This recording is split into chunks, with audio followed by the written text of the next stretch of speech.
ঢ্যাঁড়স ছিলে, এখনো ঢ্যাঁড়স? আমি কি করব মা, আমি যা পারি তাই রাঁধি। আপনি তো বাকি বউদের কিচ্ছুটি বলেন না। আবার মুখে মুখে তর্ক করছো? যাও এখান থেকে, মেজো বউকে ডাকো। আচ্ছা মা, আমি ডেকে দিচ্ছি। মেঝো, এই মেঝো। কি হলো? মা তোকে ডাকছে, মনে হয় তোর হাতের সেলাই করা কাঁথাটা দেখতে চাইবেন। এই রে, এবার কি করি? কেন, কি হলো আবার? ওটার কাজ তো অনেকটা বাকি, এখনো শেষ হয়নি। তবে আর কি, যা গিয়ে আরেক দফা বকা খেয়ে আয়। আমায়ও বকলো কিছুক্ষণ আগে। তোমায় আবার বকলো কেন? মায়ের সবটাতেই বাড়াবাড়ি। পান থেকে চুন খসেছে কি মরেছ। পায়েসের বাটিটা নিয়ে গিয়েছিল, খেয়ে কি না কি বললো। তোমার রান্না আর আমার হাতের কাজ দুটো নিয়ে মায়ের ক্ষোভ থাকবেই চিরকাল। যা বলেছিস, যা এবার, না হয় আরো দুটো কথা বেশি শোনাবো। হ্যাঁ যাই।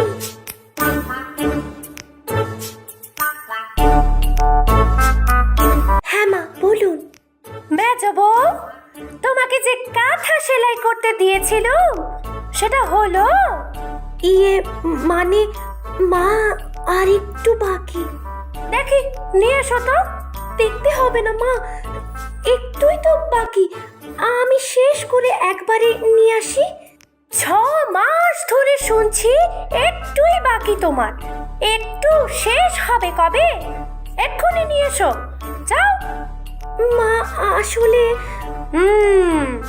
চুপ একদম, নিয়ে এসো বলছি, যাও। আনছি মা।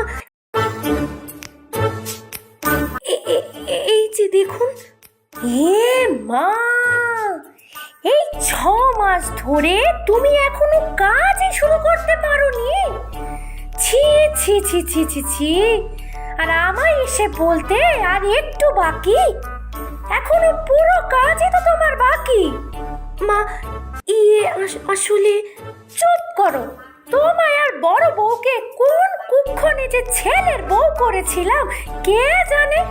আমার ভাগ্যটাই খারাপ, না হলে এই আপদ আমার কপালে জোটে নাকি। যাও এখন এখান থেকে, এক্ষুনি বেরিয়ে যাও আমার ঘর থেকে। আচ্ছা মা। কিরে, আজও খেলি ভালো মতো, তাই তো? কি করি বলো তো দিদি, আমি কাজে এত আলসে না। সত্যিই বলে মা, তারই বা দোষ কোথায়? আমি কাজ করি না। আমি কত চেষ্টা করি, তবু রান্নার হাতটা পাকাই হলো না। একটু বুদ্ধি যদি আমার থাকতো। এসব ভেবে আর লাভ নেই দিদি, চলো আমরা মন্দিরে যাই, সেখানে পুজো দিয়ে আসি, মনও ভালো হয়ে যাবে। বেশ, চল তবে। চলো।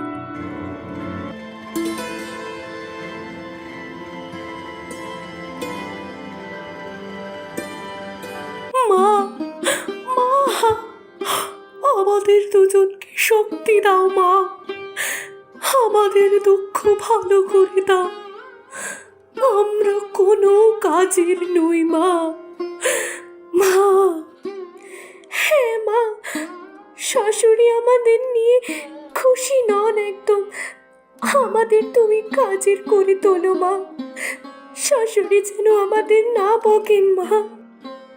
আমার মাথায় অনেক অনেক বুদ্ধি এনে দাও মা, মা, যেন শাশুড়ি আমার দ্বারা সন্তুষ্ট হন।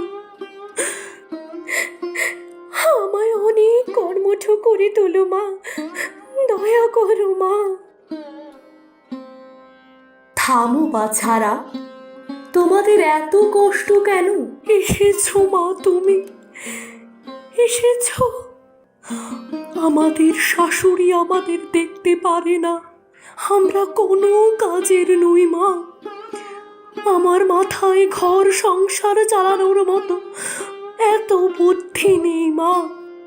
আমারও একই অবস্থা মা, আমি জানি না কেন আমি এত অলস। কাজ করার ইচ্ছে থাকলেও শক্তি পাই না। আমায় কর্মঠ করে তোলো মা, আমাদের মিনতি রাখো। বুঝেছি বাছা, আমি তোমাদের 10টি করে মাথা দিলাম।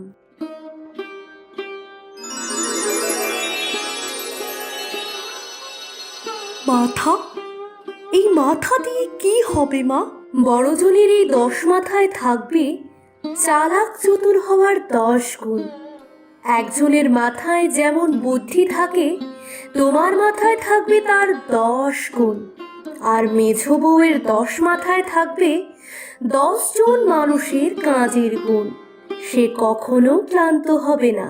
ধন্যবাদ মা, অসংখ্য ধন্যবাদ। ধন্যবাদ মা, প্রণাম।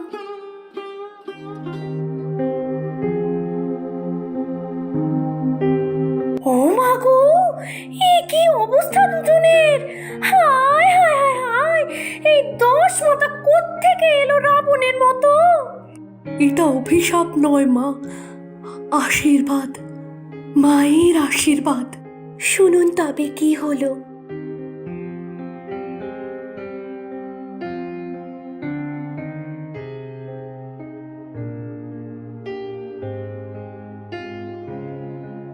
ও, এই ব্যাপার! তা তোমাদের কি কোনো উন্নত আদৌ হলো? নিশ্চয় মা, মায়ের আশীর্বাদ বলে কথা। বেশ, তবে আমার জন্য বেশ কিছু রান্না করে আনো দেখি। বেশ মা, আনছি। আমি সেই কাঁথাটা সেলাই করে আনছি। যে কাজ তুমি 9 মাসে পারোনি, সেটা একদিনে। হ্যাঁ মা, আমি পারবো। দেখি তবে কেমন পারো, যাও। আচ্ছা মা। মা, ওরা কি পারবে? কে জানে, না পারলে দূর করে দেব।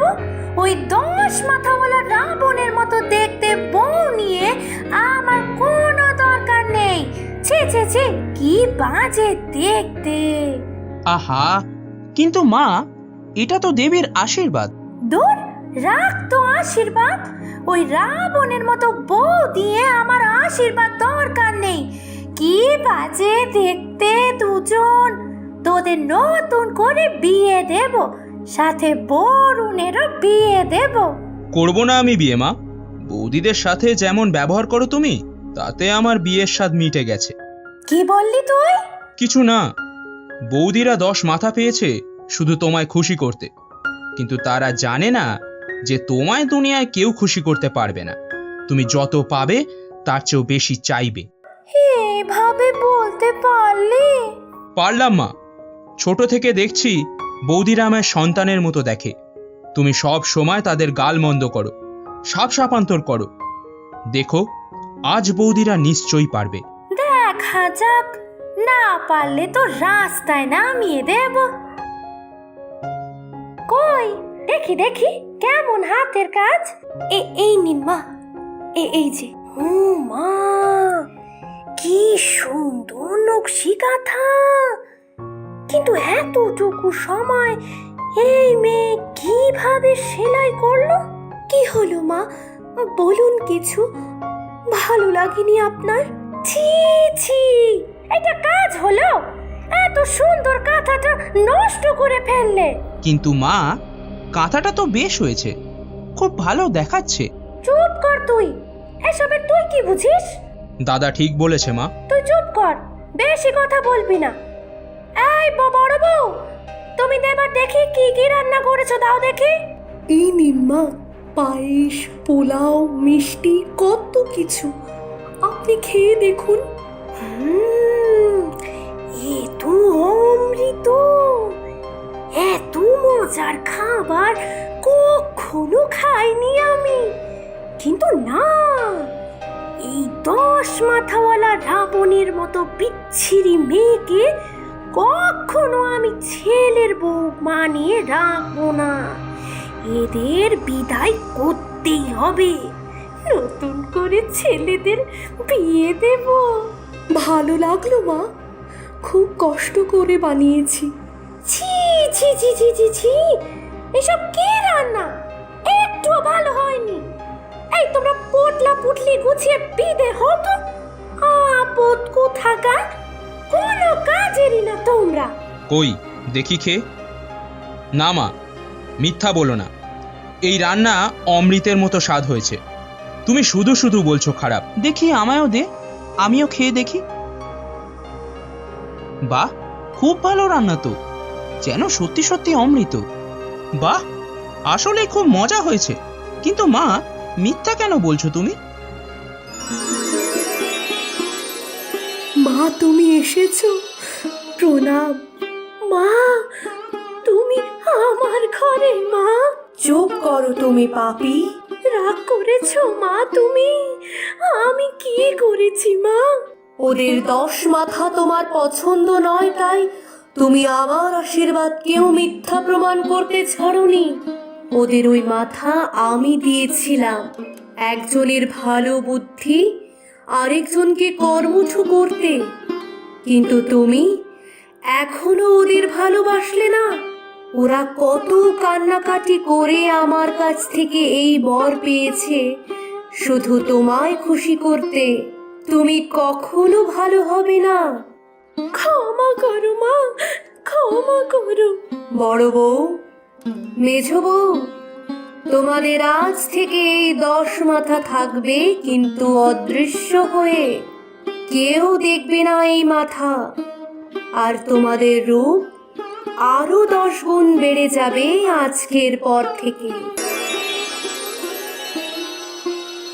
অনেক ধন্যবাদ মা তোমায়, অনেক ধন্যবাদ মা তোমায়। এবার আমি আসি।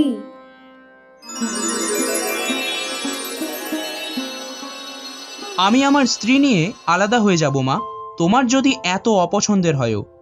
আমিও। তুমি শান্তিতে থাকো মা, আমরা চলে যাব। আমিও চলে যাব দাদা।